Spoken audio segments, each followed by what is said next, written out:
the prophet Jeremiah, and 2 kings, Jehoiakim and Zedekiah.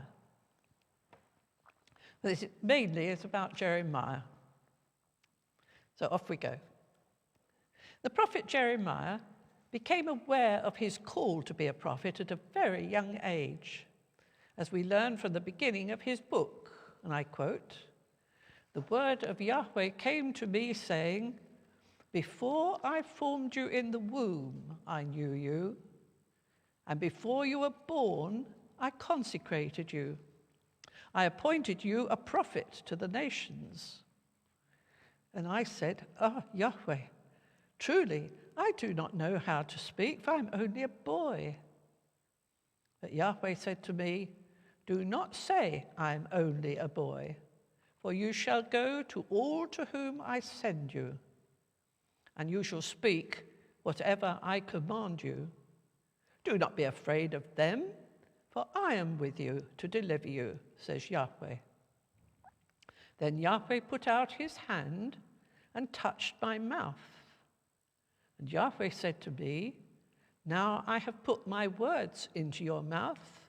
See, today I appoint you over nations and over kingdoms, to pluck up, to pull down, to destroy and overthrow, to build and to plant.'" Well, life was obviously not going to be easy for this young man. It was a very uncomfortable message to pass on, and he suffered terribly in the consequences. He wished he didn't have to say these things, but felt commanded by Yahweh to do so. And so it was all through his sad and troubled life. It must be noted, however, that his message, doom-laden and unpopular as it was, did have a positive motive: to build and to plant for the future. Let's get rid of this. Nope.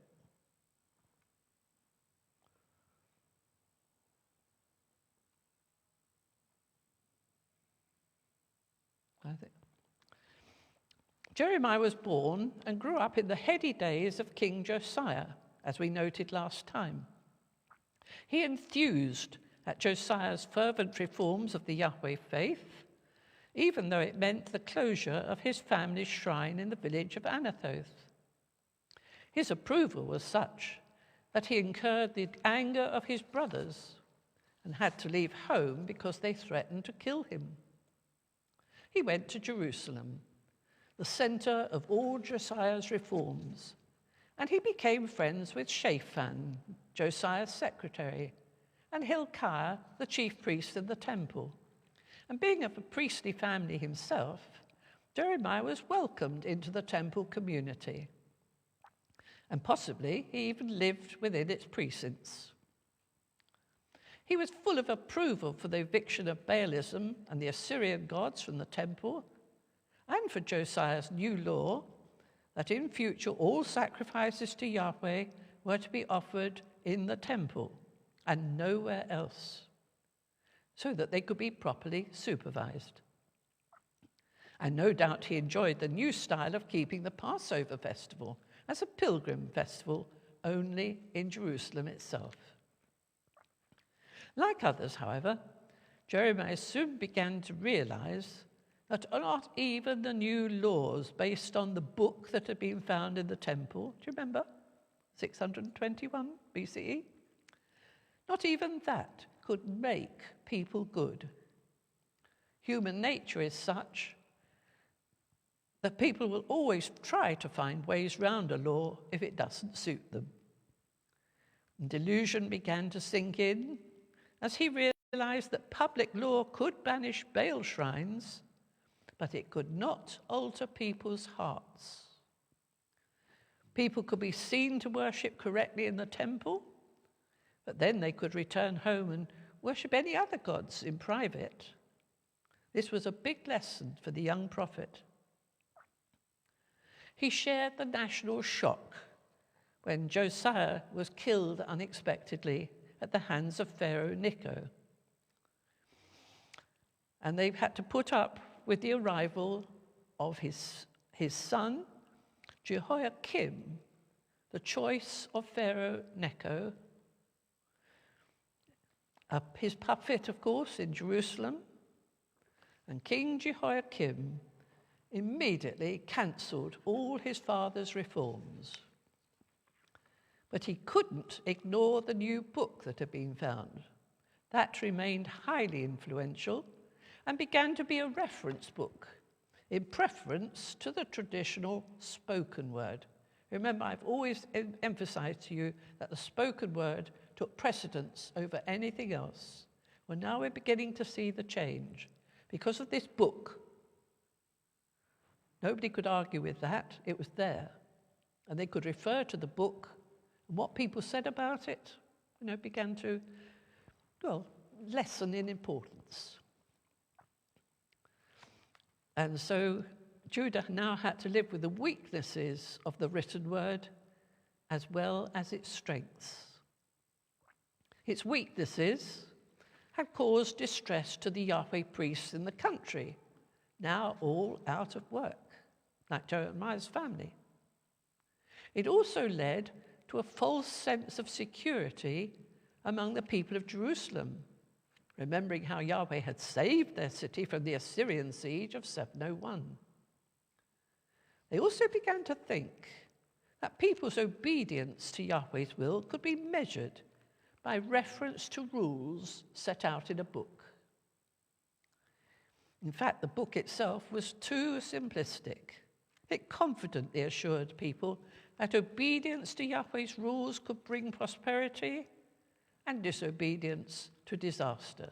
Too simplistic. And the first shock to this idea was the untimely murder of Josiah, the best king Yahweh had ever had. Didn't make sense. On the other hand, the new rules did a lot to eliminate syncretism, the worship of all sorts of different gods in Judah. And over the next years, Jeremiah's awareness began to develop that true worship starts in the heart of the worshipper. And that idea began to deepen and deepen as the years went by. King Jehoiakim was a weakling as a king. He was selfish, pleasure-seeking, and cruel when opposed. Politically, of course, he was the stooge of Egypt, who had placed him on his father's throne, and he soon became very unpopular in Jerusalem when he imposed heavy taxes on the people, not only to pay the tribute demanded by Egypt, but also to pay for the building of a brand new winter palace for himself. A growing opposition began to develop among the temple community, together with those leaders who were politically astute and knew that it would be much more expedient to keep in the good opinion of the king of Babylon rather than of Egypt. The two political factions, pro-Egypt and pro-Babylon, dominated the fortunes of Jerusalem to its detriment all through the next decisive years. Jeremiah, the young prophet, felt impelled to speak out. He visited a potter at work. Potters always have worked, as they still do today, on a wheel, making a pot. But if it became distorted in the making, he could just crush it down, round it up on the wheel again, and start again using the same soft clay. Jeremiah saw this as a vision from Yahweh, who could and possibly would do with Israel in a similar way, crushing the people and then remaking them. He acted this out himself in front of the people and preached about it until they reacted with anger. Pashur, one of the temple guards, grabbed him and put him in the stocks overnight. very uncomfortably, only to hear Jeremiah warn him that he and his family, as with all the people of Jerusalem, would suffer badly if they angered the king of Babylon. So, go out to that. Sometime later, Jeremiah preached a sermon in the temple gate. The story is in chapter 26, and the sermon itself is in chapter 7. And you'll find this if you try to negotiate the book of Jeremiah, you have to jump all over the place, as I've had to do, to get everything in the right chronological order. It really is a difficult job. Anyway, the story's in chapter 26. The sermon itself is in chapter 7. He began by proclaiming the message of Deuteronomy, and I quote, "If you truly amend your ways and your doings, if you truly act justly with one another, if you do not oppress the alien, the orphan, and the widow, or shed innocent blood in this place, and if you do not go after other gods to your own hurt, then I will dwell with you in this place, in the land that I gave of old to your ancestors. If not," Jeremiah warned, "Yahweh would do to this place just what I did to Shiloh, and I will cast you out of my sight. But as for you, do not intercede with me, for I will not hear you. Do you not see what they're doing in the towns of Judah and in the streets of Jerusalem? The children gather wood, the fathers kindle the fire, and the women knead dough to make cakes for the Queen of Heaven." Do you remember Ishtar, of the god of Assyria? A very popular goddess. "And they pour out drink offerings to other gods to provoke me to anger." Well, the rest of the long sermon continues in this style with the ominous warning. "Therefore, the days are surely coming, says Yahweh, when I will bring to an end the sound of mirth and gladness, for the land shall become a waste." Well, not surprisingly, this caused an uproar of protest from the people, and the temple officials arrested Jeremiah again, threatening him this time with death for his outspokenness.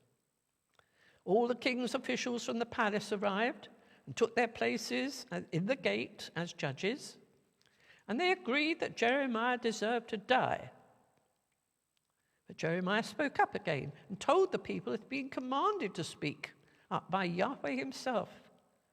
And he repeated Yahweh's command that they should amend their ways and obey the word of Yahweh, and thus avert the disaster that would otherwise come.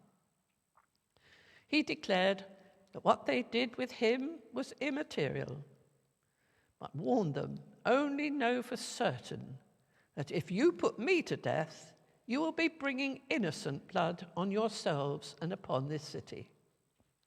For in truth, Yahweh sent me to you to speak all these words in your ears." And he swayed the listeners. They declared that he did not deserve to die, and quoted the case of the prophet Micah, who had likewise warned that Jerusalem would become a heap of ruins and had not been put to death by the then king Hezekiah. Jeremiah survived. Thanks to the perfection of Jehoiakim, the son of Shaphan. Shaphan's family was very, very loyal to Jeremiah. Anyway, his son this time helped Jeremiah. But another similar prophet, a chap called Uriah, had spoken in similar terms as Jeremiah, but without the backing of the temple people, he'd fled in panic to Egypt. And King Jehoiakim, being the stooge of Egypt, of course, had no difficulty in getting him extradited from there and had him killed on his return. So Jeremiah really was on a knife edge of danger. But he had friends in high places. But he was barred from preaching in the temple ever again. He continued to agonize over the spiritual sickness of the people, putting their faith in outward institutions, the temple, the ark, sacrifices, for example, while hiding from the problem rooted deep within themselves in their own hearts. Meanwhile, on the international scene, the famous and decisive Battle of Carchemish had been fought in 605. There's a map. I don't know whether you can see it very clearly, but it's the triangle of the Fertile Crescent. Egypt, coming from the bottom left, had come up the coast with its armies as far as the river Euphrates. You can see the big blob up at the top. The king of Assyria from Nineveh had come with his troops, and they met there on the river Euphrates. The one who didn't come was the king of Babylon. He kept quiet for a while. So the Battle of Carchemish was fought in 605, and it was a disaster for both sides. The Egyptians fought the Assyrian army, and neither side won. They only succeeded in destroying each other.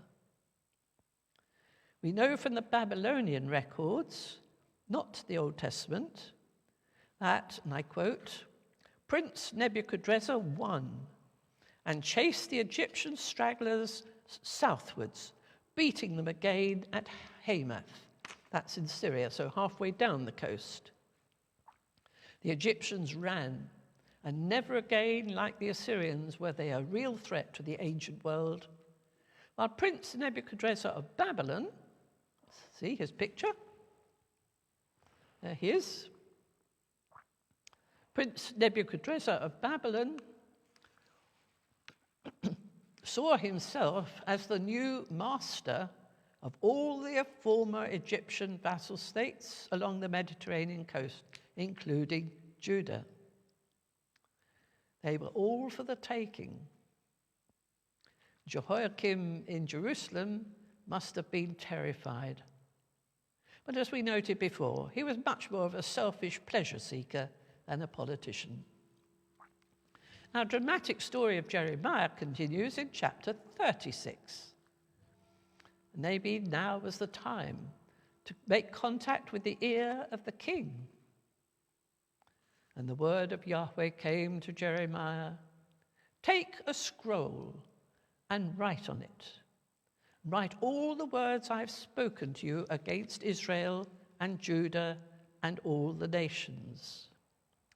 And Jeremiah, who probably couldn't write himself, called Baruch a secretary, and he wrote down all that Jeremiah had dictated. When it was all done, Jeremiah reminded Baruch that he himself was barred from the temple and said, and I quote, "So you go yourself, and on a fast day in the hearing of the people in the temple, you shall read these words of Yahweh from the scroll you have written at my dictation."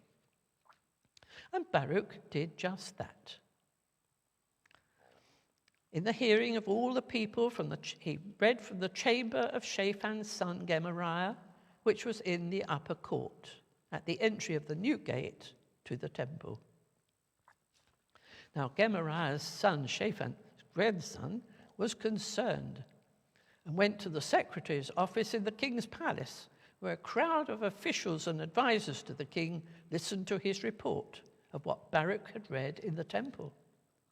They reacted by sending a message to Baruch to come and bring the scroll from which he had read to the people. When Baruch arrived, the officials told him to sit down and read it to them. Then they realized that the king needed to hear it too. Before that, they very wisely told Baruch to go and hide, you and Jeremiah, and let no one know where you are. They then went to the king. The king sent his friend Jehudi to get the scroll, and then listened with all his friends while it was being read. His reaction was one of fury, and we're told he was sitting in his winter palace, the new one, at the time where there was a fire burning in a brazier before him. And again I quote, "As Jehudi read 3 or 4 columns, the king would cut them off with a penknife and throw them into the fire in the brazier." Like that. Until the whole scroll was consumed in the fire. None of his friends were alarmed or tore their garments. Politically, of course, they were the pro-Egyptian faction. And they always had the last word in the king's ear when the wiser officials had gone away. So when the advisors urged the king not to burn the scroll, Jehoiakim just didn't listen to them. And he then gave orders that both Baruch and Jeremiah were to be arrested. But nobody could find them. And the story continues that when the scroll had been burned, a very different reaction from the time when the Deuteronomic scroll had been found, the word of Yahweh came to Jeremiah, "Take another scroll and write on it all again, together with the warning that the king of Babylon will certainly come and destroy this land as well as its king." So we have another scroll. And you see there clearly how it was written column by column, so that they just had to unroll a little bit at a time and read that column and then unroll the next bit. It was to preserve the papyrus. So on the second scroll, all the first things were rewritten plus more. So thus, many of Jeremiah's original prophecies survived and were eventually collected very haphazard in style in his Old Testament book. Hunted now as a public enemy, Jeremiah retreated further into himself while he was in hiding. And he began to write, or rather dictate, a series of 6 personal lamentations, plumbing the depths of his misery, having so often to prophesy Yahweh's words of imminent danger. They are poems without parallel in the Old Testament, indeed in the religious literature of the ancient world. And they can be compared with the Confessions of St. Augustine, written nearly 1,000 years later. They are listed in the notes for this session, which you can pick up before you go home, and they're worthy of a sad read when you get home. Not at bedtime, it's too sad for bedtime. In the first lamentation, Jeremiah describes himself as a lamb being led to the slaughter in his original home in Anathoth. And they continue from various times in his lonely life until in the 6th one, when he lamented, "Cursed be the day on which I was born. The day when my mother bore me, let it not be blessed." And it finishes, "Why did I come forth from the womb to see toil and sorrow and spend my days in shame?" In his loneliness, in chapter 16, he felt that Yahweh had even told him never to have a wife or a family of his own. Many people and scholars have interpreted these sad poems, but they all present us with a very sad, lonely prophet, suffering because of the message he felt called to speak. More recently, the Jewish philosopher Abraham Herschel wrote in 1963, after the Nazi Holocaust, I quote, "The fundamental experience of the prophets is a fellowship with the feelings of God, a symphony with the divine pathos." Well, Jeremiah certainly entered the sufferings of God himself so much so that God's concerns became his own, and God's pathos in both anger and love flowed all through the life of Jeremiah. But let's get back to our story. After the Battle of Carchemish in 605, while Prince Nebuchadnezzar was chasing the Egyptians southwards back to Egypt, suddenly his father died back in Babylon. And Nebuchadnezzar had to return to Babylon to be crowned king and to establish his own authority before he could hit the campaign trail again.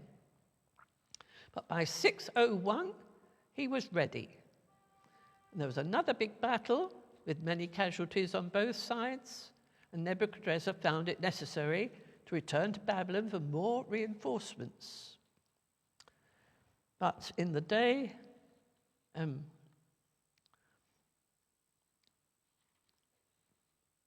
but in the same time, at Jerusalem, King Jehoiakim and his friends decided, as Nebuchadnezzar retreated again, that this was the time to assert themselves. And they did not pay any tribute to anyone, asking for trouble. His recklessness was misguided, and Nebuchadnezzar treated the situation as an invitation to come and sort out Jerusalem. At first, he caused trouble for Jehoiakim with local enemies, and during the delay, Jehoiakim had the good sense to die in his bed and leave the future king in the firing line, the future king being his 18-year-old son, Jehoiakim, not to be muddled with his father, Jehoiakim. The M and the N are father and son. Well, King Nebuchadnezzar came, bringing a large army this time for his full-scale invasion of Judah. King Jehoiakim, after becoming king for only 3 months, did the wise thing. And in the year 597, he voluntarily surrendered Jerusalem to Babylon. Because he willingly surrendered the city, the young King Nebuchadnezzar treated him well and with respect, because his policies to captured states were less severe than those of Assyria. The royal treasury of Jerusalem was forfeit, of course, but then the young King Jehoiakim, together with his mother, the leading aristocrats of the city, some few landowners, the leaders of the army, artisans, and the senior priests of the temple were all taken as hostages to Babylon itself, where they were treated with courtesy and honorable respect. And that was what they met when they arrived. You're going to hear more of this next time. But this is the reproduction of the Ishtar Gate to the city of Babylon. Ishtar, remember, the Queen of Heaven? And this was the beautiful gateway covered in glazed blue tiles. This is a reproduction that's been created in the museum at Leipzig in Germany. But it is done from what the archaeologists found when they excavated Babylon itself. So that's the entry to Babylon, which must have dazzled the hostages. They'd never seen anything quite like that before. But they were treated with courtesy and honorable respect. We will leave Babylon for another time. Surprisingly, there were no imposition of Babylonians' chief god Marduk in the Jerusalem temple. Now, it really was a surprise. Nor were the people of Jerusalem left without a leader. Babylon's policy was to allow vassal states to be ruled by their own people, who are bound by treaty oaths to pay an annual tribute and cause no trouble.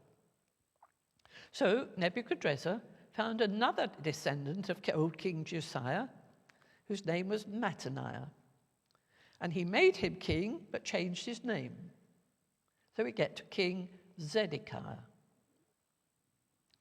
Well, Jerusalem had escaped lightly. Sadly, though, Zedekiah was a political weakling. He was always swayed by the last person who'd spoken to him and was perpetually vacillating from one side to the other in his decisions, not the leader for these times. He didn't have it easy, though. Jerusalem was still dominated by the two political factions, although both were quiet for a while. Even the pro-Babylonian faction was still stunned with the loss of their leaders, now in exile, because their loyalties were divided. Should they remain loyal to King Jehoiakim in Babylon, in the hope that he would soon return? Or should they be loyal now to Zedekiah, who was, after all, yet another descendant of old King David? But even the Yahweh loyalists were stunned by the capture of Yahweh's city. Hadn't the great prophet Isaiah promised and assured them that Yahweh would not allow his city to be overthrown? Was this all a bad dream or an historical accident? If so, surely the exiles and the chief priests would soon come home. Jeremiah had remained in Jerusalem as he was no aristocrat, but he remained steadfast in the belief that Babylon was Yahweh's tool to teach Judah a lesson for the future. In chapter 24, he described a vision he'd received from Yahweh of 2 baskets of figs. Luscious. One of young, newly ripe figs, which were good, and the other of rotten, inedible figs.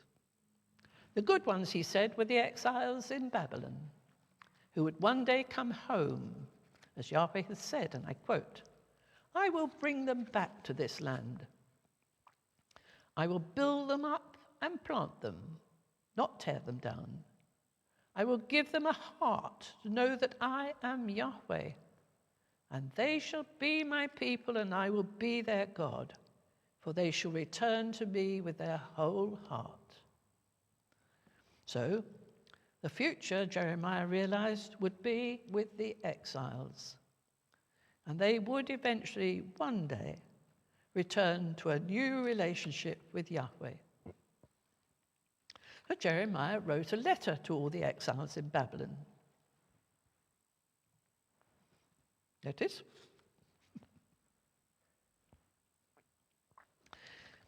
He advised them to settle down, to build homes, to settle down to living, and to get on with their lives, to carry on their business, trading, to make money, really to, become part of the life of Babylon. Get on with their lives, but cause no opposition to Babylon, until such time as Yahweh would bring them home. And this letter was delivered in Babylon by Zedekiah himself, when he had been summoned by Nebuchadnezzar to pay the annual tribute in person. So he took the letter to the exiles. Well, back in Jerusalem, news came that there was a new Pharaoh in Egypt. Pharaoh Psammetichus II. News came that he was making a journey northwards along the coast, not fighting battles, but promising the people there help, including Judah, if they would rebel against Babylon. What a nuisance. It is recorded on a piece of papyrus, which is now in Manchester, believe it or not, in the John Rylands Library there. The papyrus is.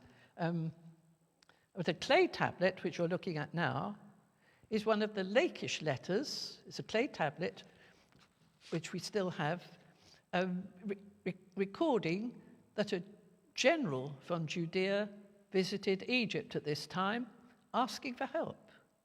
So everything was getting stirred up in that part of the world. Get rid of that. Jeremiah performed another acted prophecy, walked about at Jerusalem wearing a huge yoke over his shoulders of straps and bars, warning Zedekiah and the growing numbers of would-be rebels of the folly of plotting against Babylon. Their leader of the opposition was Hananiah, a false prophet. And he snatched the yoke from Jeremiah's shoulders and broke it, almost laughingly, forecasting that they would do the same to the king of Babylon. Jeremiah did no more than appear later wearing another yoke, but this time made of iron, to describe their folly. And he told Hananiah that Yahweh said he would die within a year for his false teaching. And that story ends with the terse statement, quote, "In that same year, in the 7th month, Hananiah died." In 589, the Pharaoh in Egypt was ready to challenge Babylon. And the pro-Egyptian faction in Jerusalem became very excited and joined the rebellion. But Nebuchadnezzar was not amused. Rather, he was furious, for no conqueror who's dealt leniently with people takes kindly to conquering the same city twice in a decade. He responded swiftly, marched his army westwards, and within weeks, Jerusalem was under siege. And Zedekiah shivered with fright. This time he knew there would be no mercy, and he was right. But I wish you all a very happy Christmas before I continue the story. Next time we do indeed meet the end of Judah, but Jeremiah's still around, and now at long last he begins to be hopeful. We meet on the 15th of January, so have a lovely Christmas, get over all your New Year's celebrations, and we meet again in the middle of January at 4:30. And I wish you all a very happy Christmas in the meantime. Thank you.